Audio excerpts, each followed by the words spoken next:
Cerita ini kejadiannya di tahun 1980-an di Jawa Barat. Spesifik daerahnya gue nggak bisa banget kasih tahu karena gue udah diwanti-wanti banget nih sama yang ngasih gue cerita ini. Tapi yang pasti pesantren ini tuh tempatnya jauh banget dari kota Bandung.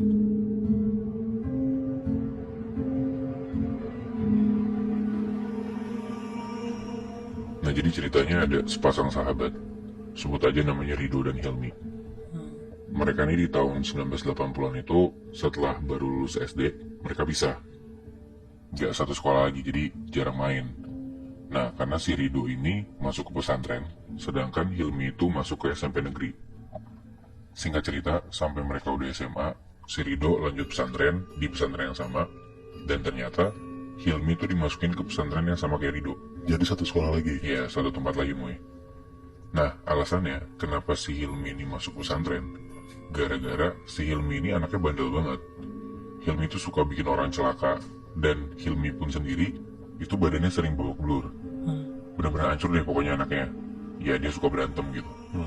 Makanya bokap nyokapnya ini masukin Hilmi ke pesantren. Mungkin mindset orang lama juga kali ya. Kayak kalau anaknya bandel ya udah dimasukin pesantren biar jadi bener lagi gitu. Iya.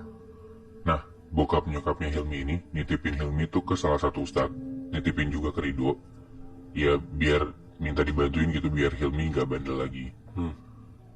Singkat cerita, akhirnya Hilmi dan Rido jadi deket lagi, kayak dulu waktu mereka masih SD. Nah, Rido tuh bantuin Hilmi di pesantren, kayak diajarin ngaji dari awal, disuruh sholatnya bener, kurang-kurangin ngomong kotor, ya dijagain banget lah. Dan hebatnya, Hilmi ini jadi anak yang gak suka ngomong kotor, sholatnya juga jadi rajin, ngajinya juga lancar banget. Dan itu hanya dalam waktu 1 bulan. Cepet banget berarti ya? Nah, gue juga ngerasa gitu. Nah, gue sebenarnya nggak tahu sih hitungannya itu cepat apa enggak. Cuman kalau menurut gue, ya itu hitungannya cepat karena ya gue juga ngaji nggak bisa cepet itu gitu. Nah, Rido nggak ngerasa gimana-gimana dengan Hilmi yang bisa cepet belajar itu. Karena ya Hilmi ngejalanin belajar di pesantren tuh kelihatannya serius-serius aja. Dan bisa dibilang Rido selalu ngabisin waktu sama Hilmi, kecuali di malam hari. Karena hampir tiap malam si Hilmi itu pergi keluar pesantren, karena dia ngikut satu perguruan silat. Nah jadi peraturan di pesantren ini tuh emang ada jam bebasnya gitu Muy. Nah mereka boleh keluar dari area pesantren setelah jam 9 malam, dan nanti harus balik lagi sebelum jam 1 pagi. Nah gue gak tahu ini peraturan di pesantren itu doang, atau zaman dulu semua pesantren itu kayak gini. Karena ya setahu kita kan kalau pesantren sekarang 24 jam mereka harus di dalam area itu kan. Iya benar. Ya. Tapi ya intinya setiap malam itu mereka dikasih waktu kosong buat keluar-keluar tuh gak apa-apa. Nah 1-2 bulan tuh aman-aman aja, sampai di bulan ketiga Rido ini mulai ngeliat gelagat si Hilmi tuh aneh. Kenapa? Jadi kalau di pesantren ini tuh makannya kayak di satu piring gede berlima gitu, kebayang gak sih lo? Jadi kayak nasinya banyak, terus ada lauknya di tengah-tengahnya gitu. Nah pas makan bareng ini si Hilmi tuh cuma makan nasi putihnya doang. Kayak kalau misalnya ada lauk itu tuh nggak dimakan. Terus kalau nasi kena kuah dikit juga nggak dimakan sama dia. Jadi benar-benar pure nasi putih aja. Aneh banget kan? Nah pas ditanya sama Rido, kenapa kok nasinya doang yang dimakan? Hilmi alasannya nggak nafsu makan. Nah tapi kejadian untuk dia cuma makan nasi doang tuh nggak cuma sekali 2 kali Moy. Nah tiap hari pas makan bareng Hilmi ini cuma makan nasi putih doang. Dan hal ini tuh dilihat juga sama ustadznya. Ustadz yang dititipin gitu loh sama orang tuanya tadi yang gue bilang. Nah karena Rido deket sama Hilmi, Rido dipanggil lah sama si ustadz ini. Sebutlah nama ustadznya Ustadz Dadang gitu ya. Sekalian semacam laporan perkembangan gitu, kayak si Hilmi ini gimana perkembangannya, ngajinya segala macam. Udah mereka ngobrol, dikasih tahu lah sama si Rido, emang gelagatnya si Hilmi ini emang rada-rada aneh, ya makan nasi putih doang itu.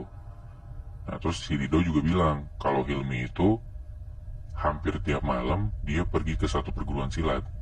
Nah si Rido itu bilang kalau Hilmi itu ikut perguruan silat di tempatnya Ki Januwiryo, sebut aja namanya gitu ya. Nah ngedengar kayak gitu sih Pak Ustadznya kaget. Pak Ustadznya bilang, wah dia itu terkenal silat yang pakai ilmu hitam, kata Ustadznya gitu. Rido kaget dong, ya berarti sahabatnya belajar ilmu hitam gitu kan. Di situ Ustadznya bilang, ya udah kamu tolong ikutin dia aja, dia pergi kemana kalau malam. Akhirnya hampir tiap malam kalau Hilmi keluar dari pesantren, Rido ngikutin tuh, ngebut-nutin dari jauh. Dan emang Hilmi ini keluar pesantren itu ke tempat silat buat latihan silat sama si Ki Januwiryo itu. Tapi nggak selalu tiap dia keluar dia ke tempat silat. Ada kayak misalkan dalam 1 minggu si Hilmi ini keluar dari pesantren itu 3 atau 4 malam ya. Nah di antara malam dia keluar itu ada 1 malam dia tuh malah pergi ke hutan yang ada di dekat pesantren mereka. Jadi di pesantren mereka belakangnya tuh kayak ada hutan gitu Moy. Nah, Ke hutan itu sendiri juga. sendiri juga Moy. Nah, pas si Hilmi ini diikutin sama Rido buat ke dalam hutan, si Rido ini ngeliat dari jauh. Hilmi tuh masuk ke hutan, terus dia kayak berhenti di satu spot, kayak ada pohon-pohon gitu. Terus Hilmi duduk sila, habis itu Hilmi ngomong sendiri. Hah? Nah, besokannya hal ini dilaporin dong sama Rido ke Pak Ustadznya gitu kan. Setelah dengar kayak gitu, si Pak Ustadz ini kayak ngasih sebuah bacaan gitu ke Rido, kayak ini ada bacaan